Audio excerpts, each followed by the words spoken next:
Clinic, you discover the true wellness lifestyle. We will show you the natural way to better health. We are convinced that after one visit to our office, you will see why chiropractic is the safe and effective alternative to most back surgeries. We provide a whole host of solutions to help you get over your current condition. Chiropractic care covers a wide range of issues, including neck pain, back pain, numbness, sciatica, and much more. Dr. Arango has helped thousands of people experience natural healing without surgery or drugs. If you are looking for a skilled chiropractic doctor, call 713-868-6166. Come and see why Arango Chiropractic Clinic is different from other healthcare providers in Houston. We are interested in your long-term health and wellness, not just a quick fix to mask back pain or neck pain. For the health of it, please call 713-868-6166. Contact us at 713-868-6166, or for more information, visit our website at Houston Chiro. Ladies and gentlemen, are you ready for the one and only show? Live from Houston, Texas. It's the go-to girl, professional comedian, TV producer, and founder of MarriedDate.com. It's millionaire matchmaker, Amber.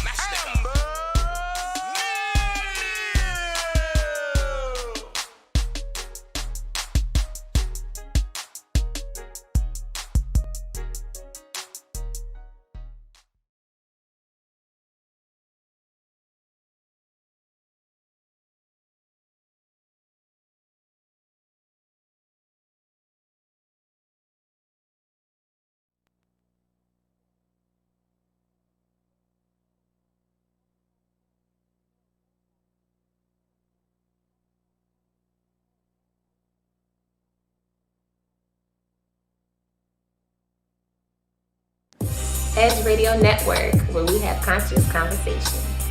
Edge is about love, relationships, and healing. Edge Radio is for everyone and about everyone. Edge is about working together. Edge Radio is about recreating a beautiful body. Edge is about community, synergy, and empowerment. Edge is about being kind, compassionate, and loving to all. And Edge Radio is about beauty and fashion. Ladies and gentlemen, are you ready for the one and only show? Live from Houston, Texas.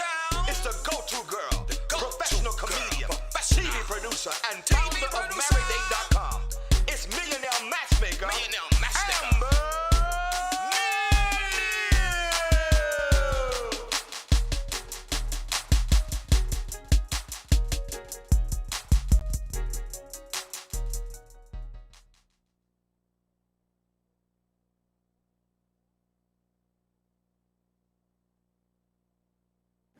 Edge Radio Network, where we have conscious conversation. Edge is about love, relationships, and healing. Edge Radio is for everyone and about everyone. Edge is about working together. Edge Radio is about recreating a beautiful body. Edge is about community, synergy, and empowerment. Edge is about being kind, compassionate, and loving to all. And Edge Radio is about beauty and fashion. 各位观众 ，Edge Radio 是大家最好听的一个电台，不要忘记听哦。Yeah, I love Edge Radio. You can hear all about the topic and join us soon. Edge is about being on the edge and not jumping. Yes. When people stop talking to each other, society is on the edge. Let's bring them back. Edge Radio, because truth still matters. Been feeling a little edgy lately? Listen to Edge Radio. That'll push you over the top. 1540 AM and 101.7 FM.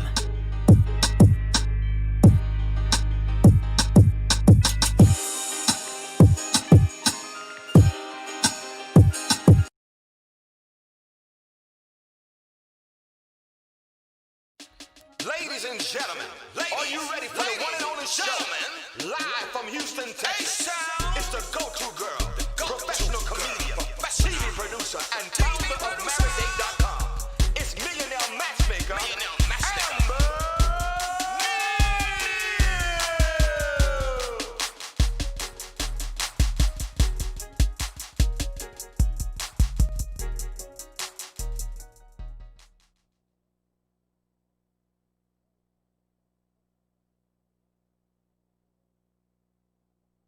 We work our whole lives to support our families. With one accident or illness, it can all be gone in an instant.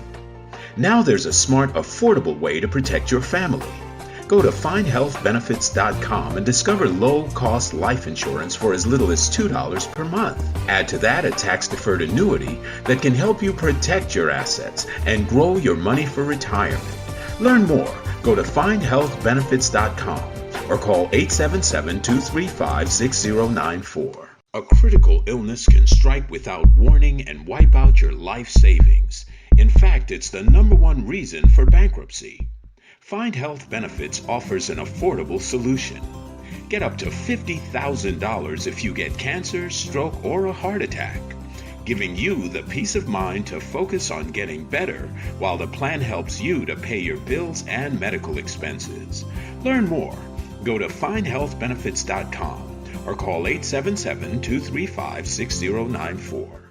66% of seniors spend more time shopping for cable TV than Medicare plans. Most say because it's just too confusing. Laws change every year. The wrong plan could cost you thousands and prevent you from seeing the doctors you want. Introducing FindHealthBenefits.com. Save time, save money, see specialists without referrals. Go to FindHealthBenefits.com or call 877-235-6094 for this informative brochure. Society is on the edge. Let's bring them back. Edge Radio, because truth still matters. We work our whole lives to support our families. With one accident or illness, it can all be gone in an instant. Now there's a smart, affordable way to protect your family. Go to findhealthbenefits.com and discover low-cost life insurance for as little as $2 per month. Add to that a tax-deferred annuity that can help you protect your assets and grow your money for retirement. Learn more. Go to findhealthbenefits.com or call 877-235-6094.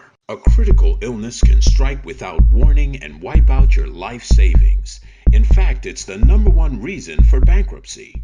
Find Health Benefits offers an affordable solution. Get up to $50,000 if you get cancer, stroke, or a heart attack, giving you the peace of mind to focus on getting better while the plan helps you to pay your bills and medical expenses. Learn more. Go to findhealthbenefits.com or call 877-235-6094. 66% of seniors spend more time shopping for cable TV than Medicare plans. Most say because it's just too confusing. Laws change every year. The wrong plan could cost you thousands and prevent you from seeing the doctors you want. Introducing FindHealthBenefits.com. Save time, save money, see specialists without referrals. Go to FindHealthBenefits.com or call 877-235-6094 for this informative brochure. Society is on the edge. Let's bring them back. Edge Radio, because truth still matters. We work our whole lives to support our families. With one accident or illness, it can all be gone in an instant. Now there's a smart, affordable way to protect your family. Go to findhealthbenefits.com and discover low-cost life insurance for as little as $2 per month. Add to that a tax-deferred annuity that can help you protect your assets and grow your money for retirement. Learn more. Go to findhealthbenefits.com or call 877-235-6094. A critical illness can strike without warning and wipe out your life savings. Hey guys, welcome to Tough Love Tuesdays here on the all-new Matchmaker Hotline. It's your girl, Matchmaker comedian Amber Neal. And man, today's show is going to be fun and sexy. We have really special guests on the show today, and we're going to talk about some serious things too. And we want you to feel like you can call in and be part of the show. If you're going through any of these things we're going to discuss today, 281-587-1540. If you're listening in your car, 101.7 FM, South Houston, 1540 AM, the rest of the city. And And if you are on Facebook, you can go to Edge Radio and watch the whole thing in studio, or if you're streaming out of town at edgeradionetwork.com. Without further ado, let me welcome my special guest into the show. So last week, we had her on the show, and we had so much fun that I officially decided to steal her and adopt her to the show. Y'all welcome in sex therapist Jen Reed. Yay. Thanks for having me back. Welcome back in. We're all coordinated today, looking all cute. And so we're going to talk about some really good stuff with her today. And then also my next guest, sitting next to me, meet artist Tiffany Cavalli. She is a proud survivor of domestic violence. She has a passion for philanthropy. She enjoys raising funds at her art shows to help other ladies move from victim to victor. She hosts domestic violence awareness art shows all over the city of Houston. She educates the community on statistics and warning signs for potentially abusive relationships. She wants to make a difference in the community, one art show at a time. So y'all welcome Tiffany to the show. Hey. Yeah, girl. And then you also work with Restoring Pearls as Reviving well. Restoring Pearls, yes. Okay. Yes. Now, let me make it clear. I am not the person to call if you're in an abusive relationship. Sure. I'm not equipped for that. Mm-hmm. I simply help them with the marketing. Sure. So I do occasionally get from time to time where people are like asking me for resources, and I'm like, hold on, let me make a phone call. Yeah. I really don't know. Yeah. I really don't know how to help you, but Yumeki Harmon with Reviving Restoring Pearls, the things that she does, I got to give her credit where credit is due. Amen. I will tell you right now, I always tell her she's my sister from another mister. She is an absolute blessing to my life and a blessing to others.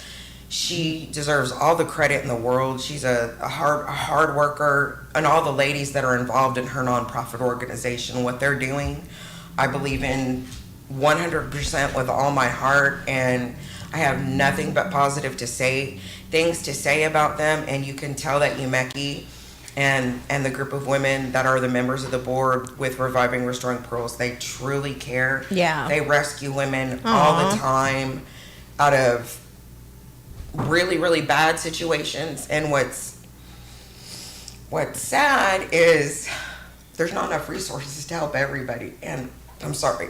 No, it's okay. When you're passionate about it, it's okay. Let it show. That's great. I hate knowing that some women have to be told we don't have enough beds. Yes.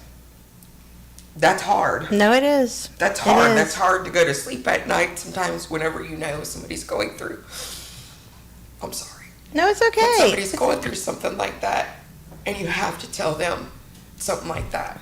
So there's not enough resources out there right now, and especially with what's going on with the coronavirus, there's the calls and the stuff that are coming in. And that's why we want to do the show today, because we've talked about the divorce rate. We've brought on Martin with Prestigious Movers to show you how you can move. A lot of people are moving, getting evicted, going on through crazy stuff. But today we want to talk about something a little bit more serious, a little bit more close to my heart. I've also been through domestic violence, and they say that 1 in 3 women have. And right here, you've got 2 for sure. So, it gets to a point you have to get past the shame of it before you're able to talk about it. Yeah. Why is that, Jen? What is it that keeps us in that shameful place? Some of it, I think, does go back to feeling like we don't deserve better or not understanding our own self-worth and self-value. I think that's a big thing that a lot of people struggle with, whether they're in an abusive relationship or not, is that idea of like, I'm worth more. What am I worth? I'm worth being treated with respect. I'm worth being treated with love and with empathy. And I think sometimes we get stuck in the am I worth more than this kind of shame spiral that comes into place. And shame is one of the biggest emotions that we struggle with on a regular basis. I'm sure that one word I became painfully aware of the hard way was a narcissist. And I'm an empath, so I tend to attract those kind of men sometimes. And as I've healed myself, it's less, right? Mm-hmm. But what is it about the narcissist? Can you explain to people watching? Because the narcissist is so slick and cunning, and the way they move, you would never know that you're about to be a victim. But how does that work? So there are two different types of narcissists, really. So I can break those down a little bit. You have the overt type, which are the ones who are very much on display with their grandiosity. I'm wonderful. I'm amazing. I'm the best at everything. And so those are fairly easy to spot. Those are going to be oftentimes in positions of power because they've worked their way to get there, or haven't worked their way, but have just alluded to working their way. They're charming. Yes, they're very charming. And then you have the covert type, which are a little bit slicker. They're the ones that are going to do more of your gaslighting, more of the ones where if you say, you've hurt my feelings with this, they're going to say, well, you hurt my feelings when you yada, yada, yada, and spin it back around and throw it on you. Reverse they're going to be psychology. a lot more emotionally abusive, and you're not going to even realize it until like you're deep in it and you think you're in love. And they're very charming, like you said. They do a lot of, one major sign to watch out for is at the beginning, this thing called love bombing. So at the very beginning of the relationship, telling you how awesome you are, I love you so much, I want to spend every waking moment with you. That's not normal, guys. Yes, I know we have all of these extra emotions, and we do want to spend time with somebody that we're really attracted to, but it is not normal to fall in love super quickly and to be love bombed like that, the bombing, the constant bombing. Now to say oh my gosh, I'm developing feelings for you, and I didn't think about that it could happen this quickly, let me pull myself back and really check in, that's healthy, that's normal. But to be I love you, you're amazing, all the time, that's a hook, line, and sinker tactic that they use. And these guys know when a woman is vulnerable. Yeah. They know who they're preying on. They prey on the insecure. They prey on the ones who are more empathetic. Believe it or not, therapists often find themselves in relationships with narcissists because we're so empathetic and we're so caring, and that gets taken advantage of. Wow. Yeah. That's crazy. And that's the thing, too, the gaslighting. I mean, I think that's the hardest thing. I mean, it's just how you can go through one thing and all of a sudden it's you, and they're lighting you up about it. It's crazy. Have you experienced, I'm sure you went through this whole thing too. It's are we talking about your life right now, Tiffany? Because we're talking about mine for sure. very, very, very close to home. I know with me, I had met my ex-husband shortly after my dad died, and so at that time, I was in my 20s and I didn't know what an abusive relationship was. I didn't know what the warning signs were when he used to go through my cell phone like a crazy person. I actually thrived off that attention. I did not know that was a warning sign. In my head, I thought, oh, he loves me so much that he's concerned about who I'm talking to. And I liked the attention. Now that I'm way past my 20s, I know that that's not normal. It's funny, not funny, but ironic you said that, because when we had Oscar Hines on the show, he was specifically talking about how our basic need, men have basic needs, but for women, we just want to feel wanted so big.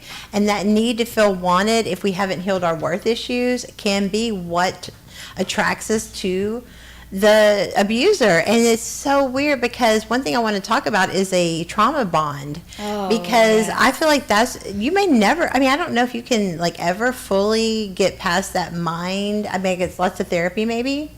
Yeah, lots of therapy, lots of self-reflection. What is a trauma bond for those who don't know? So a trauma bond is, Stockholm Syndrome is probably the most common one that people know of, where when you're in a situation and the person is really good at being emotionally abusive, but then telling you how much they love you, and you get caught in that when is the love going to come back? So you do everything and anything in your power to get that love back, and that creates this bond, and then they shoot you down, and you're why? And you start blaming yourself. Why did they do this to me? What did I do wrong? Wow. And so you get kind of, for lack of a better word, addicted to the love when they do give it to you. So you live and breathe for those moments of when they're being wonderful.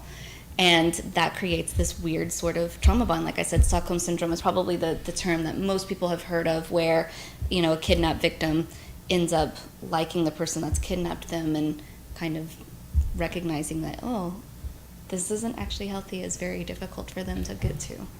That is, it is hard, and when you're in it, one of the things that the abuser thrives on is isolating you. Oh yeah, taking you away from friends and family. And that's not something they start off doing right away. The best way I can compare that in my relationship, it's like if you have a 100-piece puzzle, slowly but surely they have, and they're really good at manipulating you into thinking, oh, that friend, you need to get away from them because that friend is this, this, and this. And especially because I was raised old school Italian, Catholic.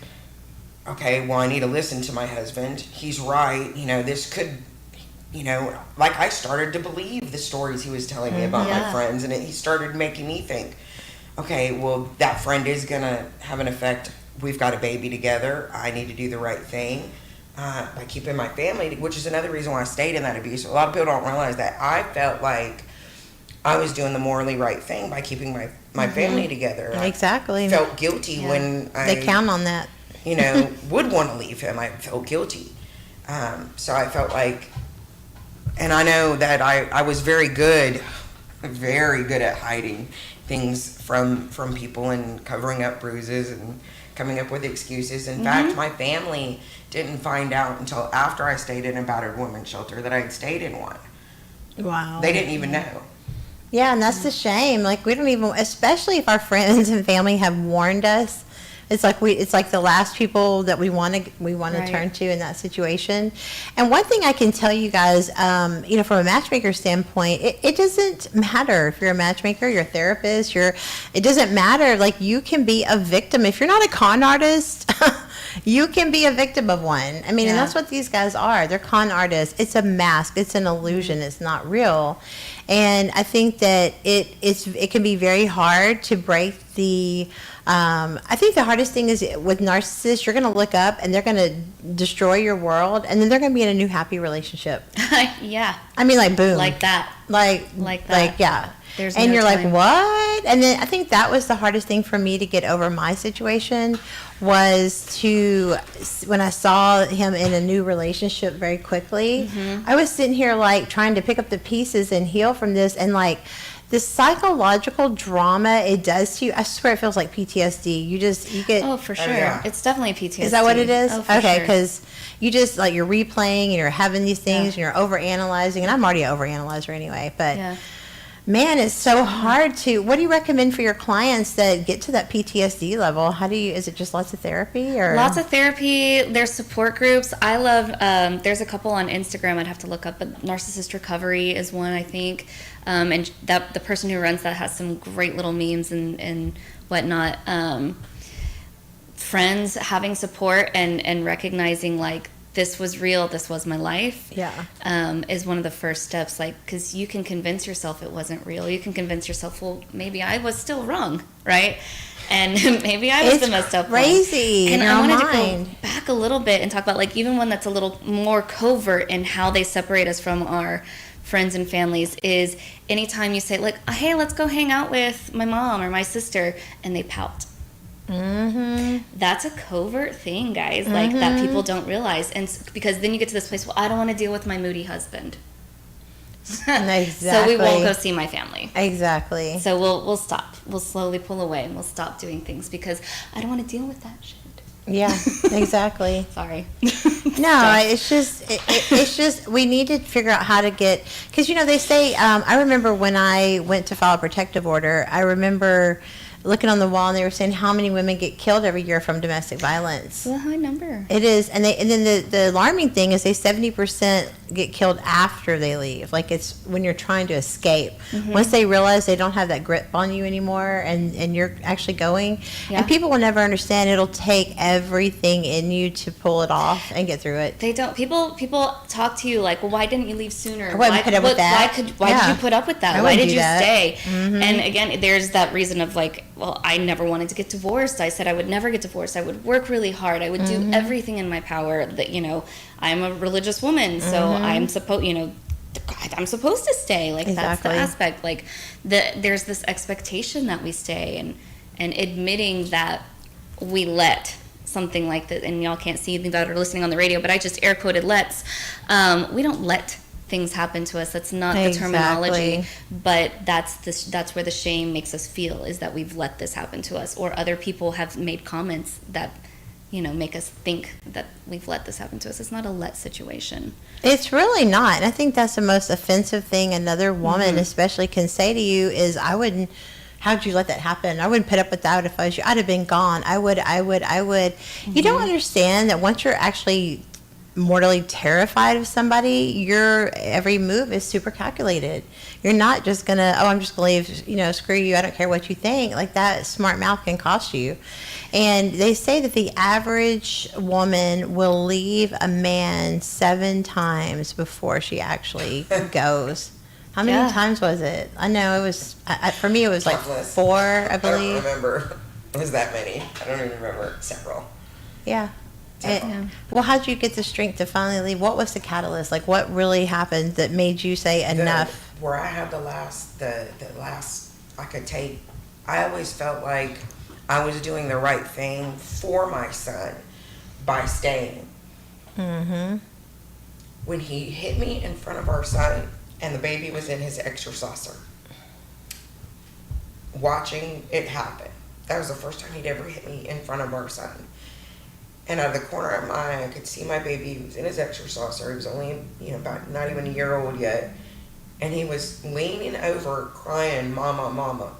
The next day, I went and got myself into the Brazoria County Women's Center, because I realized then I wasn't doing the right thing for my son. Mm-hmm. I was actually doing the opposite by staying. That was going to cause him more damage for me to stay. Absolutely. And that it was only going to get worse. If he's going to do it that one time in front of our son, my son's going to learn to grow up and think that that's normal. And I felt like at that point, if I stayed, my son was only a year old. That's the thing. Children don't have a choice that grow up in these homes. Exactly. They can't just leave. Mm-hmm. It's your responsibility as a mother or as a father, because women put their hands on men too. Oh, absolutely. So it's your responsibility to your children to leave. But another thing that people don't realize is some women who have never worked in their life or don't have an education, not everybody has this magical family that's got money that can take care of them. Exactly. If you can't afford, that's another problem when they go into battered women shelters. If they don't have an education, a lot of times those battered women shelters only let you stay for like 30 days. There's not one that lets you stay, well, there's not many out there that will let you stay long enough to go get an education, find a job. Yeah. You've got 30 days, and if you've never worked, you go back because you can't pay all your bills, pay for childcare, pay for gas to get back and forth and work, pay the light bill, pay this, pay that. So what do? You go back. You leave for a little while, but then that's common. That was something I noticed. I kept friends with a lot of the ladies that were in the battered women shelter, and some of them did go back, and they went back for financial reasons. And then you have the people that are what I call victim shamers, that are horrible. They don't understand. Yeah. They don't understand because they have a mom and dad or a cousin, aunt, and uncle somewhere they could have left and went to state. And not everybody has those They luxuries. re-victimize the victim. It's so sad. And that's really sad, because what victim shamers don't realize is that you're really a part of the problem. That's why a lot of women like me, when I was in my situation, I didn't want anybody to know. I was ashamed. I was like, people are going to think I'm a bad wife if they know I'm getting beat on. They're going to think this. They're going to think that. I don't want anybody to know what I'm going through. Yeah. Well, let's do this, you guys. We got to take a quick break. When we come back, I want to relate this to a really scary movie when we come back. You guys are listening to Edge Radio 101.7 FM, 1540 AM. It's the all-new Matchmaker Hotline. It's Tough Love Tuesdays. If you're going through any kind of abuse, toxic relationship, you're dealing with a narcissist, give us a call. Talk to sex therapist Jen today, 281-587-1540. We'll be back in 2 minutes. I want to introduce to you a gentleman that I've come to know and really appreciate, Dr. Raul Rodriguez from Rodriguez Rejuvenation. It's a pleasure to have you here, sir. Well, I started in my career as in cosmetic surgery and aesthetic medicine over 20 years ago. And I've always been an innovator in everything that I've done. And I was fortunate enough to be featured on ABC News 2020 back in 2003 with Barbara Walters doing the introduction. I Could this be remember, the answer I remember to your Barbara dreams? Walters and Hugh Downs, right? yeah, absolutely. Back then, he That's wanted great. it on the Give Me a Break segment with Yes. John Stossel, but fortunately we were the featured segment on 2020. So I've always been an innovator in everything that I've done on the area of aesthetics and rejuvenation as well. I realized many years ago that it took more than just a scalpel to make somebody look younger and feel younger. And I incorporated into my practice bioidentical hormone replacement, optimal nutrition, other things. I mean, what's the use in looking younger if you don't feel good? Yes, okay? yes. So a lot of what I do and integrate in my practice is not just designed to help you look younger, help you look more fresh, for women as well as men, but also to make you feel younger and ultimately even function younger, as we'll get into a little bit more with our segment. Hey guys, welcome back into Tough Love Tuesdays here on the Matchmaker Hotline. It's your girl, Matchmaker comedian Amber Neal, and I am in studio with Tiffany Cavalli and sex therapist Jen Reeves. Welcome back into the show. So before the break, we were talking about the domestic violence rate has really gone through the roof with the quarantine, and we want to be that resource for you if you're going through anything. We have resources. We have people we can connect you to. We can get you if you need help getting out of a situation. We don't want you to ever feel like you're alone. We are definitely here to help you. Tiffany and I both are survivors of domestic violence, and we're not going to be shamed into not having our voice anymore. And so we're going to talk about our story a little bit. We're leaving out all names, but we definitely want to let you know you're not alone, and it can happen to you. Yes, I'm talking to you, Miss Powerful, Successful Entrepreneur who never thought she would ever deal with that, because I wouldn't put up with that if I was you. Yeah, you don't really put up with it. And during the break, we were saying before the break, I want to kind of give this analogy of what how I got over my narcissist abuse trauma bond. And for me, it was I had to really get into look at it like a scary movie. So when you think of a scary movie or a thriller, a crime thriller, anything that's like really interesting, has lots of twists and plot twists. The thing about it is when you're watching that, at the end of the movie, you're like, wow, that was really good. I never would have thought of that. How that's in somebody's mind. That's crazy, right? Mm-hmm. Especially a scary movie. And the thing is, if you really understood how calculated that literally every single thing they pick about you is because they know that they can manipulate you, and you stop looking at it like, because I think it was the hardest thing was like questioning, was this really love? Did he ever love me? Yeah. Like, it's hard to get over those trauma bonds. And I think in order to do that, you have to literally get out of your emotions and get into your head and really look at it for what it is. And once you start really calculating how calculated the whole situation is and what a mask they really were wearing, it can kind of help you free yourself a little bit. What advice do you give, Jen, to help women free themselves from these trauma bonds? Because these are something that seem to last years. Especially with the PTSD, I'd say awareness is number one in trying to get out of it. Like becoming aware that this is happening, that this is trauma, and that it's real, I think is the first step in trying to get out of it, because it's still so many people stay stuck in like, this isn't real, this isn't really my life, this isn't happening, or how did this happen again? Yeah. And that's the thing to remember is like it's so common for people to go from one relationship to another, and then they'll convince themselves in the second or the third one, well, at least it wasn't as bad as that one. Right. So maybe I'll stay. And maybe I did deserve that one a little bit. I did have a smart mouth that day. I mean, you know what I mean? Right. Yeah. And I would say that a lot of it also does tend to go back to family, in all honesty. A lot of people that find themselves in relationships with abusive persons or narcissistic persons will find that they actually have a parent that was probably narcissistic or otherwise abusive in some way, shape, form, or fashion. Absolutely. As well. Not everybody, that's not 100% the thing, but it is quite common. You know, it's funny because my ADD circled back around, thought about what I was going to say earlier. But, you know, one of the things, I used to think that mama's boys were like the worst kind of boys out there to date. It's hard to keep up with the mom. You're never good enough like the mom. But honestly, the worst kind of guys to date are men that hate their mom. Yeah. They will, I mean, they're going to replay it and they're going to take it out on you.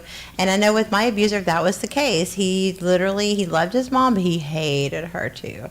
And I think that was a problem. Do we have a caller? All right, let's put our headphones on. We got a caller coming in. Let's take our caller. Who is it? Yumika from Houston. All right. Oh, this is my sister from another mister. I got to tell you, this is the founder of Reviving Restoring Pearls. Awesome. And nobody can tell the story of what she does to rescue women better than her. Okay, let's hear it. Welcome to the show. Hi, thank you so much for having me. Absolutely. Tell us about your organization and what you do to help the ladies out here.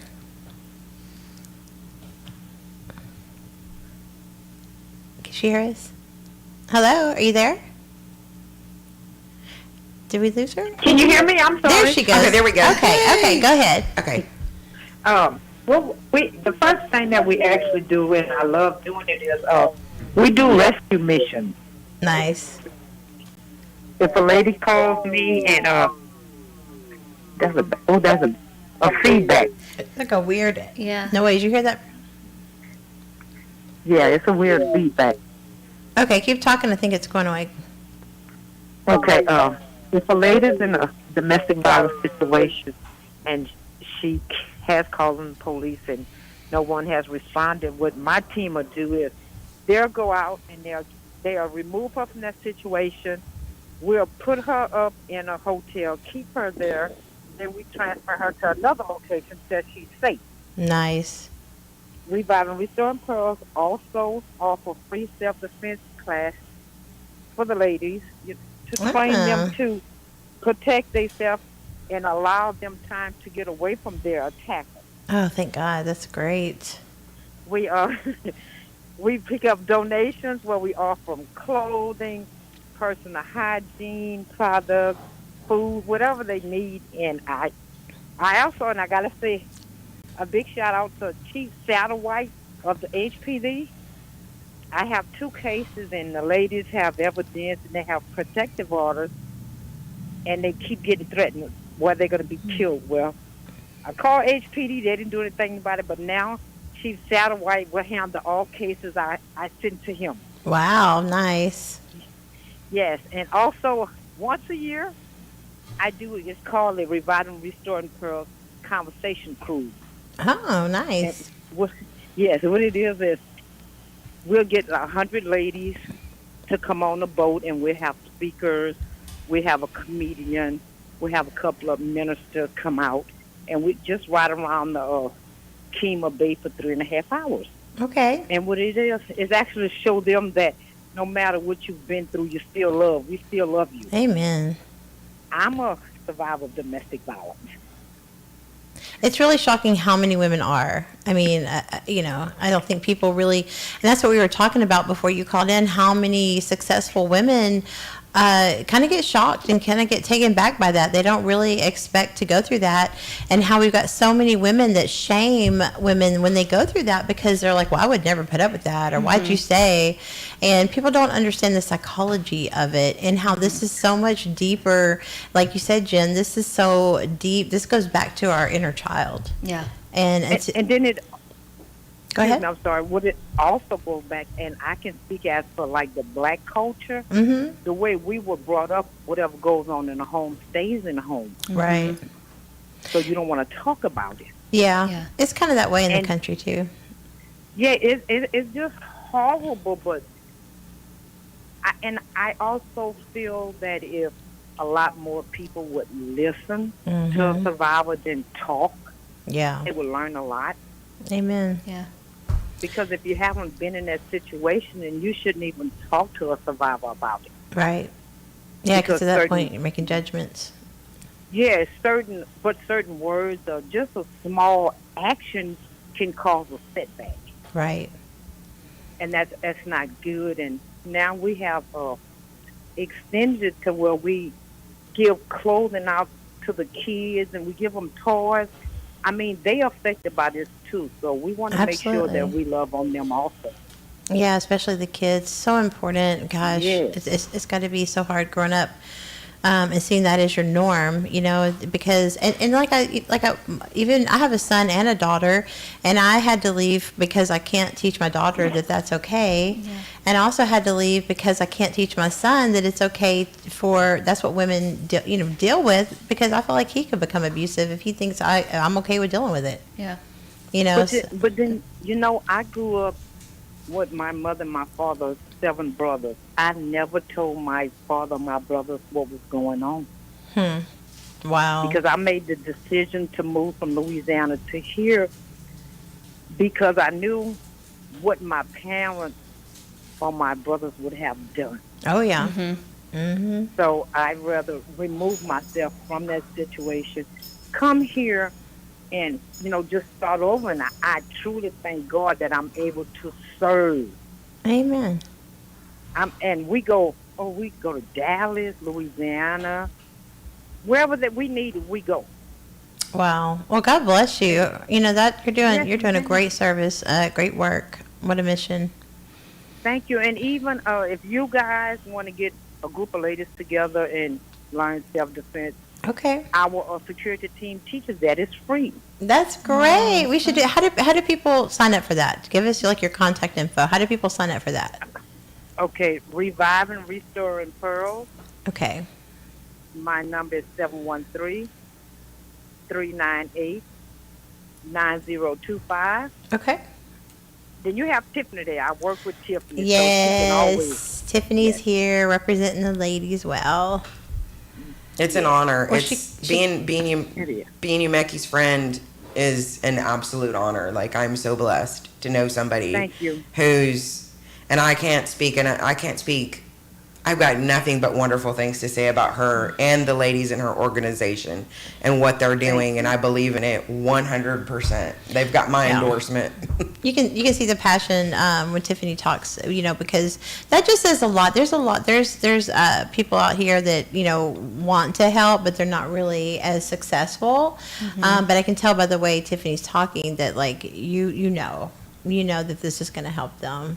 And that's what because especially if you get brave enough to finally get help, or you're going to try that one time to leave, or you're going to try to go, you got to be able to know you can call a place that will really help you, because there's not going to be that second chance in a lot of situations. Am I speaking to Amber right now? Yeah, this is Amber.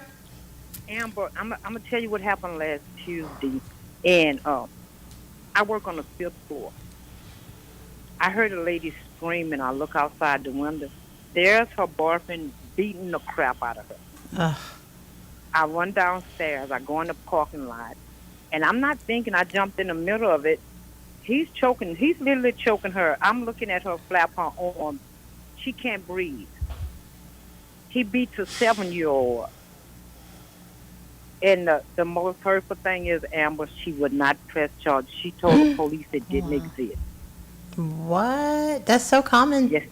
Yeah. That's so common, because it is you're scared for what's going to happen if you talk.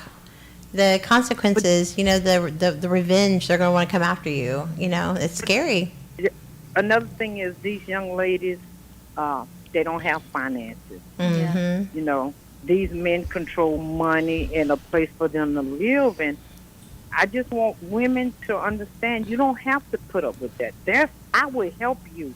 I partnered with Voices of Collaboration this weekend, and now we have $1,200 for a lady that's a domestic violence survivor. She has a job, but we use that going forth to pay the fees for her to get in her own place. Aw, God bless you. Wow, that's amazing. Give us your contact information again, just in case somebody just tuned in. If you're dealing with domestic violence, we have a credible, reliable, dependable resource here for you today. It's Revive and Restoring Pearls. You can find us on Facebook, or you can contact Yumeka Harmon.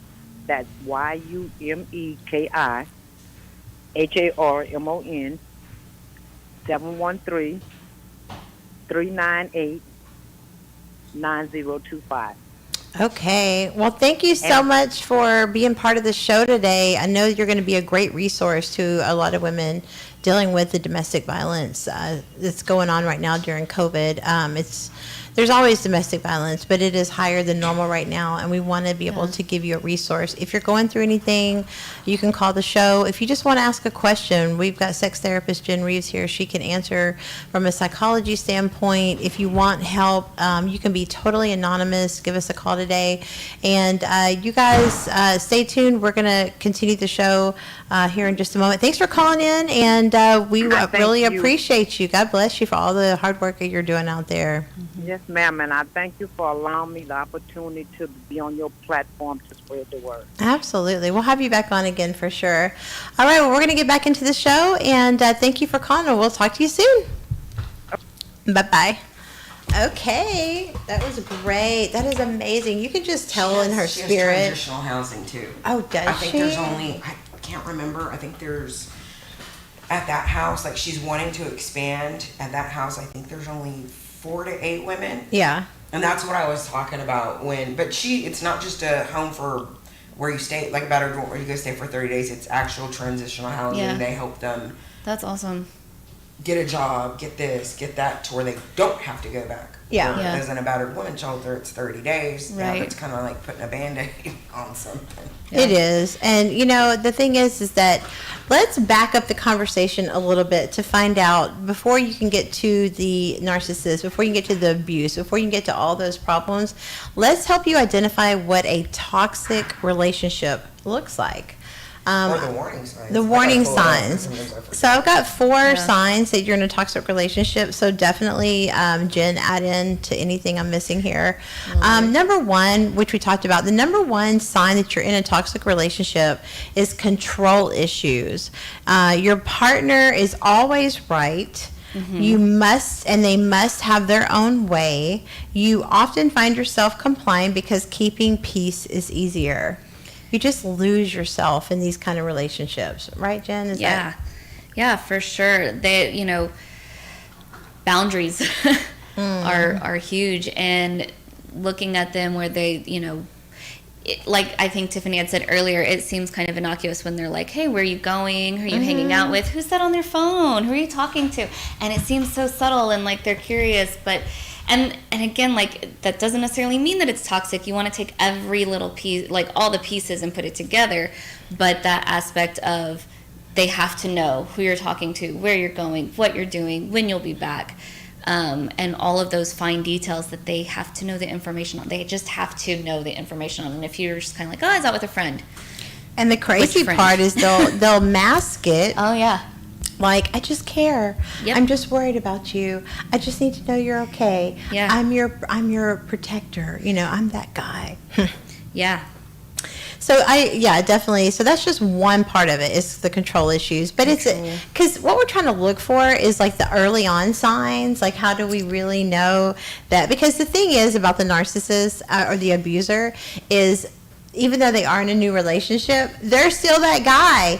Now they just want to be with somebody who doesn't know their secrets. Yeah. They need somebody else, because the thing about a narcissist is they cannot handle being found out. Yeah. And that goes back to their ego. Yes. And that goes back to their worth issues. Yes. Because really all this is projection of what they're dealing with, right? Sometimes. Yeah. Actually, that's a... And it's hard to know the difference, because sometimes it is a matter of they need their ego boost. They need to have that fed to them. So a lot of people say, well, some of the biggest narcissists have some of the lowest self-esteem themselves. Yeah. But that's not always the case. Sometimes they honestly have a truly inflated sense of ego and think that they really, truly are the best and believe like grandiose what they are saying about themselves. And I would say probably the number 1 warning sign actually for an abusive relationship is intensity. And by that I mean when a guy is constantly wanting to buy you flowers, right? And they are Prince Charming, and yes, it feels good and it seems nice. When they're intense, they're buying you flowers. They're taking you out. They're over the top. Yes. You're so beautiful. You're so this. And they're calling you all the time. That sounds nice, right? Yeah, of course. Dream. Everybody wants wants that. Kind of attention.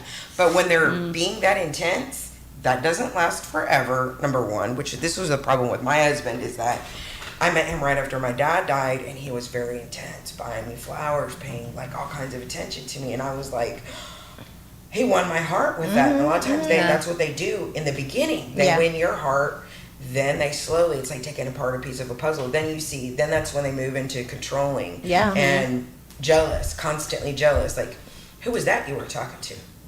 Yeah. Why do you keep calling Walgreens? Why do you keep calling the pharmacy? Are you dating the pharmacist at Walgreens? Wow. And the accusations are crazy. I had that happen with my ex-husband. I'm like, no, I was checking on the prescription. Yeah. And they control you with money too. Like you know. Oh yeah, you can't spend that much on this. We're struggling. Don't do this, but then they'll go out and buy the newest technology. Whatever they want. It's all about them. I managed an upscale day spa until I was 5 months pregnant, and he did not like me doing hair or helping out with the bills. He did not like that. He liked the control, being in financially control. He did not like it at all. Because then you can leave if you have your independence. Work. And what he did was he manipulated me. He kept telling me, well, you're about to have a baby. Your job is to be a mom. You need to stay at home. You don't need to work. Which, you know, if you're a gold digger, you can get caught up in that real quick and get trapped. Right. That's why you got to check your intentions, because these players like this, these narcissists, you think you want that life until you understand. Sometimes it's cool, sometimes it comes with a hefty price tag. Yeah. Or conversely, where money is related, they'll say things like, "Well, you're not making enough to support, to help support us," and they'll tell you need to work more. But then once you start to make more money and you start to get on your own 2 feet, they become even worse because they can't handle it. Their ego can't handle you being a self-made or is that more like the insecure ones usually? Yeah, for sure. I think so, where there's that insecurity. And I think last week I'd said one of the biggest fears that people have in general is fear of rejection. Same, the narcissist ultimately does not want to be rejected, right? Right. You can't, or if they do, it's a sense of like, well, you don't reject me, I'm rejecting you. Yeah, exactly. They'll dig at you. Well, nobody's gonna want you. You're too fat. You're too ugly. Like who else is gonna look at you the way I look at you? Yeah, it's funny. I don't know what it is about people, because when I left mine, I literally just left and didn't answer the phone anymore. And then I got this message: "F you, forget you, it's over. I hate you. You disappoint me. You did it."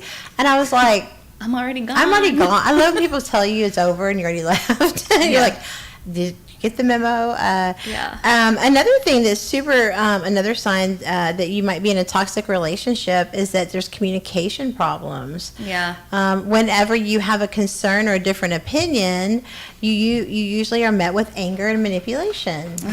That's not normal. You should be able to talk, right?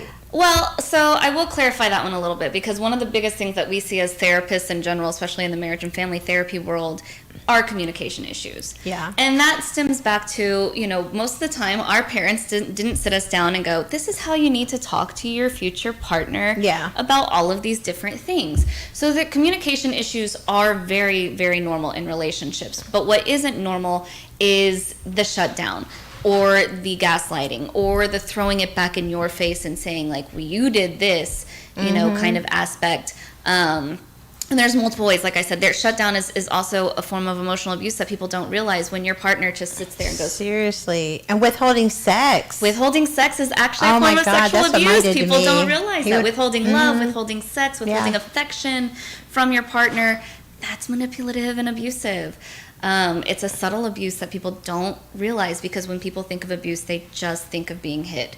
And there is emotional and verbal and sexual that all comes into play as well. And you can say no even if you're married to sex with your partner. So absolutely. There is sexual abuse as well. One of the guys watching the show said, wow, I don't know any guys like this, the ones we're describing. Dude, we didn't know him either. You know what I mean? Like, you don't know you do, but you do. You do know him. I promise you. You probably know more than you actually want to believe. But the reality is that abuse is hidden. It's so hidden. They don't know what goes on behind closed doors. It is honestly the hardest part about being abused from a narcissist, is watching the facade that they keep to everyone else and what they're doing to you. Ted Bundy. It is crazy, but that it makes you feel insane because they're out here, everybody, and then mine even would like go tell whatever he was doing to me, he would go tell my friends I was doing to him. Wow. And I was like, wow. I mean, it is mind blowing. Like you're just like, is this guy for real? Like, is this really happening? Prime example is look at the story of Ted Bundy. Yeah, Ted Bundy was a good looking man. He was charming, educated. Nobody that knew him knew he was like that behind closed doors. Nobody knew that. I mean, all these serial killers. I mean, he had friends. Yeah, I'll still say about, like, I've been in several relationships with narcissists. Like I said, therapists are pretty prone to them sometimes. But one of them, I still say all the time, great friend, terrible partner. Yeah. You know, and because people would not see it. And I would say, I think he's narcissistic after we finally split. And I got disbelieved. No, he's not like that. I'm like, you didn't realize how many times he would wake me up at 7 a.m. and tell me how stupid I was. Yeah. That's for leaving out a piece of chicken. That's abusive. At the end of the day, guys, we're not here to walk on eggshells, which is the next sign that you might be in an abusive relationship. If you constantly find yourself walking on eggshells, you're definitely in a toxic relationship. Oh, for sure, definitely. If you're having to watch every little move that you make because you're worried about them either shutting down or exploding. That's it's abusive. God, that's no way to live. I mean, and that's the thing is like once you get out of that situation and you do have that peace of mind, protect that at all costs. I mean, because you could go back, but you already know what you're going to get. Because I promise you one thing on everything: if they do it once, they'll do it again. Oh yeah. And the last thing here before we have to take a quick break is that the last sign that you're in a toxic relationship is you're the bad guy. You're the bad guy. You've been made to feel all of the problems of the issues were because of you. Even though if they're lying, you've misunderstood. No matter what it is, they're going to flip the script. Yeah. Right. Yep. So we just want to give you that resource today. If you're dealing with any kind of toxic relationship, you're dealing with any kind of abuse, give us a call at the hotline. You can remain totally anonymous, 281-587-1540. And if you need some help, please call us. We have resources on standby ready for you as well. We're going to take a quick break. We'll be back in about 2 minutes. Today we're talking about Tough Love Tuesday and how to get out of these crazy relationships with these narcissists. And then coming back at the top of the hour, we're going to talk about some things that if you're in a good relationship, you probably won't go through. So y'all stay tuned to Edge Radio 101.7 FM, 1540 AM. It's your girl Matchmaker Amber Neal. Give us 2 minutes and we'll be right back. Edge Radio Network, where we have conscious conversation. Edge is about love, relationships, and healing. Edge Radio is for everyone and about everyone. Edge is about working together. Edge Radio is about recreating a beautiful body. Edge is about community, synergy, and empowerment. Edge is about being kind, compassionate, and loving to all. And Edge Radio is about beauty and fashion. 各位观众 ，Edge Radio 是大家最好听的一个电台，不要忘记听哦。Yeah, I love Radio. You can hear all about the topic and join us soon. Edge is about being on the edge and not jumping. Yes. When people stop talking to each other, society is on the edge. Let's bring them back. Edge Radio, because truth still matters. Been feeling a little edgy lately? Listen to Edge Radio. That'll push you over the top. 1540 AM and 101.7 FM.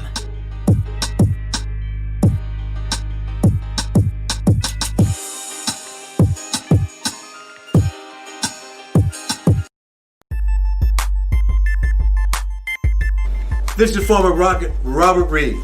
This is Mel Jewett of Athletes United. And we want to talk to you of our new program and podcast. We're talking about former athletes who are doing a lot of things in the community. Various athletes in various sports. Swimming, track, soccer, football, baseball, you name it. Former and current athletes here in the greater Houston area. All promoting wellness, health. All promoting that which makes us all better. Of Edge Radio, truth still matters.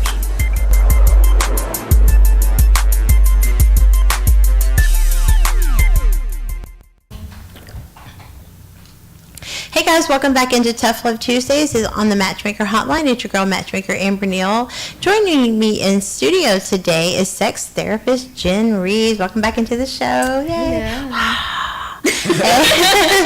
And we're also talking to artist Tiffany Cavalli. She is also a domestic violence survivor and works very closely with, give me the name so I don't say it wrong. Reviving Restoring Pearls. Reviving Restoring Pearls. That is such a cute name.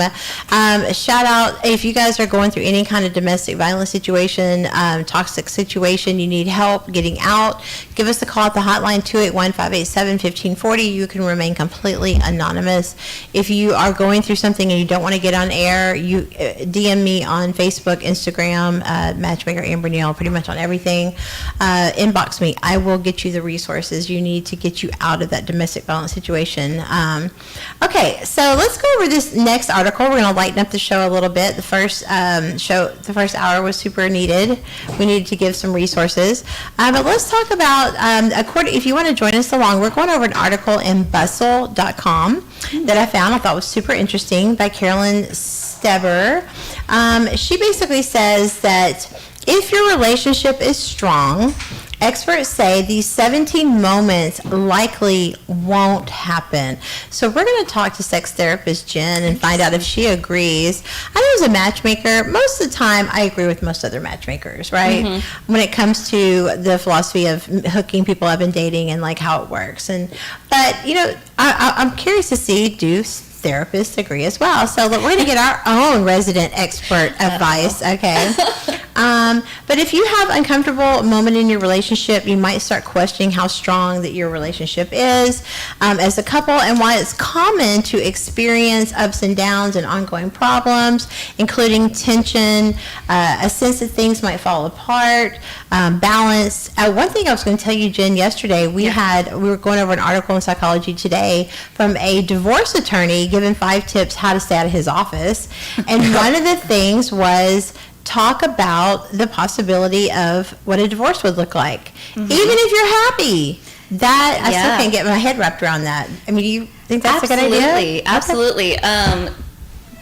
Definitely talking about, even if you're happy, what divorce would look like, what the repercussions would look like. There's this list of paradoxes in a relationship, and I think I mentioned one of them last time, actually, which was like, you can't truly be in it unless you realize the piece of you that wants out of it. Wow. So talking about that is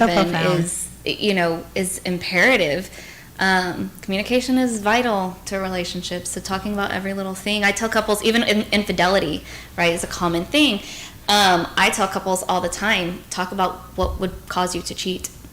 It's not something we want to look at about ourselves, but everybody is capable of cheating. Everybody. Wow. I don't care who you are, it is possible. Because I have 100 people come in my office all the time. I never thought I could do something like that. I never thought I could hurt my partner like that and cheat.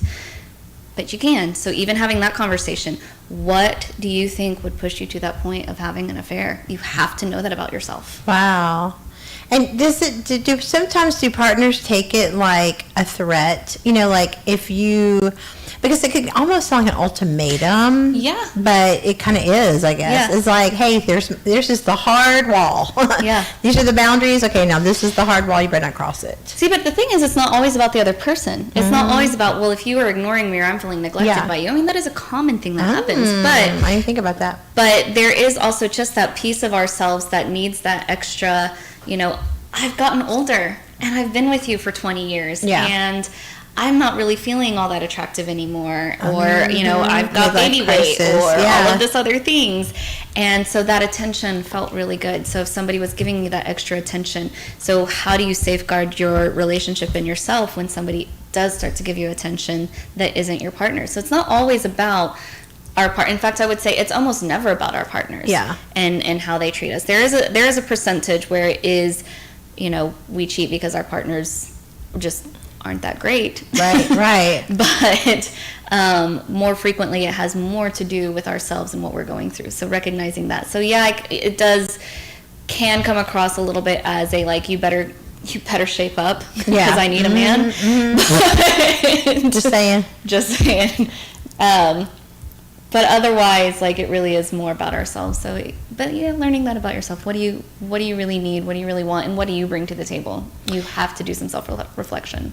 You know, one of the questions I always ask, and because again, this is what I would do, so it's how I look at it, right? Is I don't understand why people don't just leave instead of cheating first. Because you always hear that. Just tell me first. Just leave first. Just don't hurt me like that. Like, just. I think most people would agree, just leave. Like, don't put me through that pain, because that's another whole level of pain. Yeah. I can say this, because I just got out of a relationship, and I'm not talking about the one with my husband. And I think other people can identify with me. When you first start dating somebody, like the first year or whatever that you're together, you fall in love with the person they pretended to be. The representative, yep. And you really want that person that doesn't really exist to come back. I've been through more than one relationship where it's like that. And then you kind of realize, like, as the person slowly lets you know who they really are, and the mask starts to come off. I know for me, I stayed in a relationship way too long. We're not even going to talk about how long I stayed. Because the first year we were together was amazing. Yep.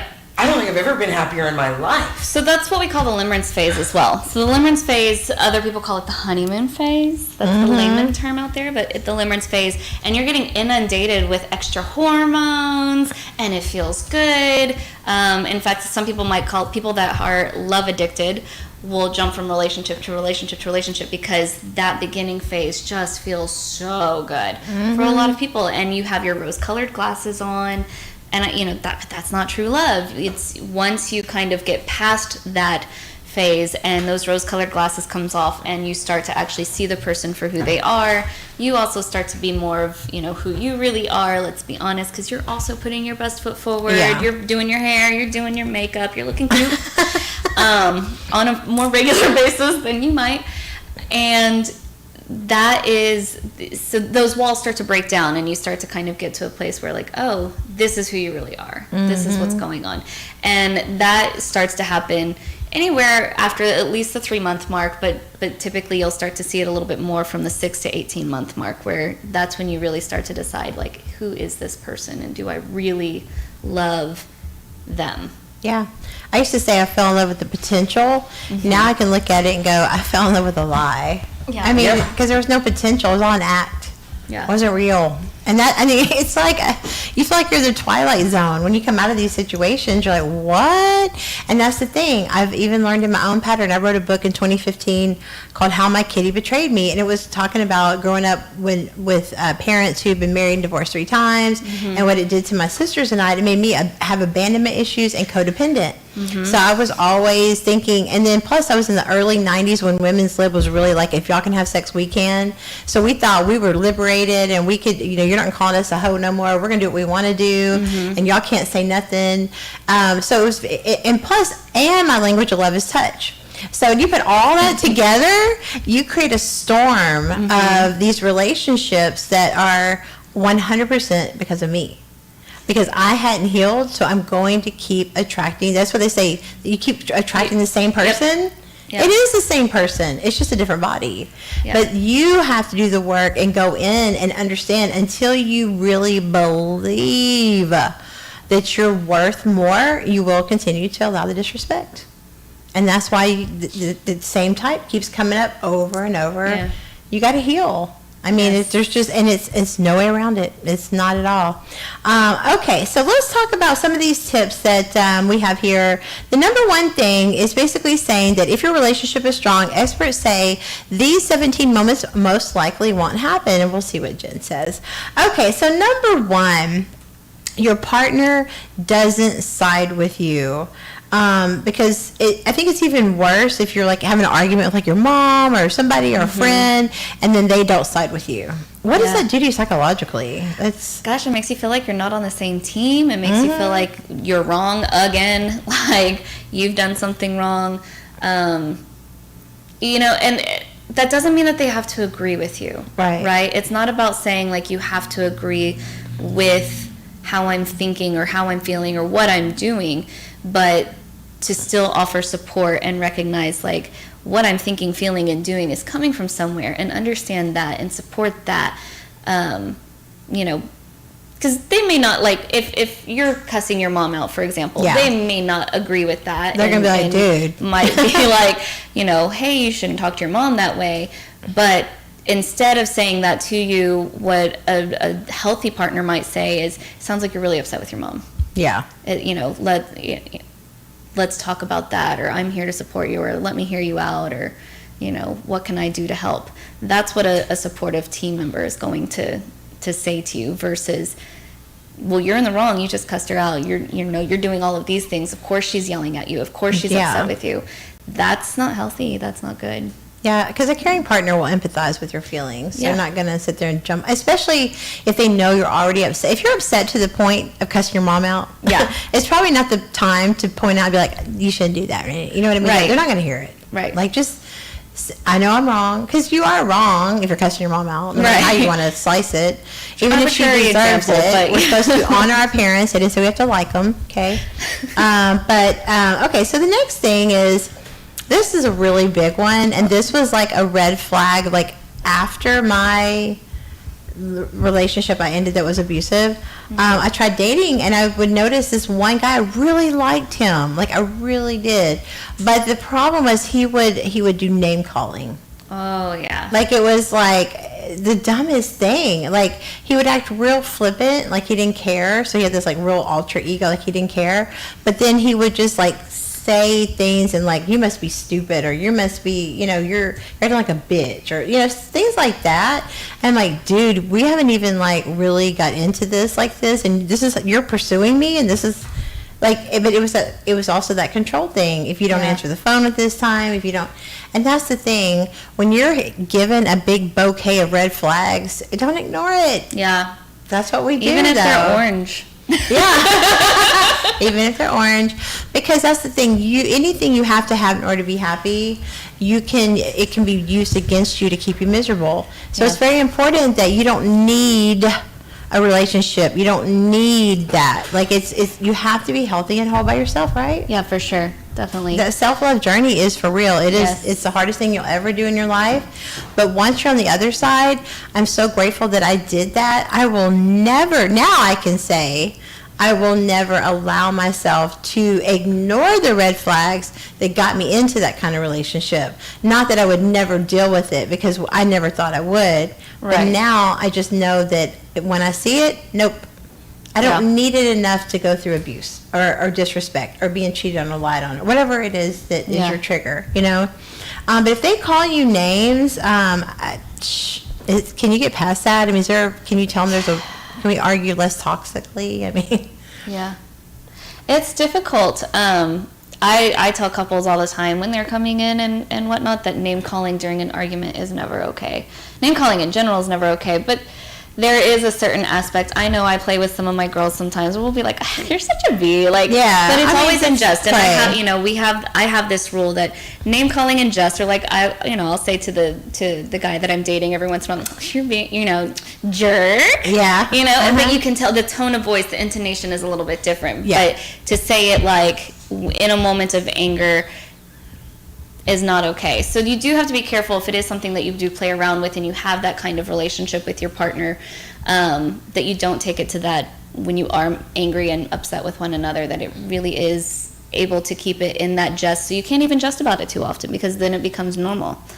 So. And from a sex standpoint, there are guys that are very, chill, not passive aggressive, but just chill, kind of laid back, quiet, like the nice guy. Mm-hmm. But then sexually, they want to like dominate you and call you names, and But I think that's fine if that's what you're into. If it's consensual, If you like to be called a dirty little slut when you're getting poked.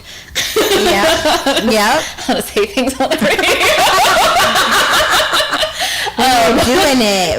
As long as it's consensual and you're okay with it, and then recognizing, like, again, that it's not happening out of anger, that it's not happening elsewhere, but that you have this constricted space of, we can talk this way and it's okay in this dynamic, but here's the boundary, and if that boundary is disrespected, there's a problem.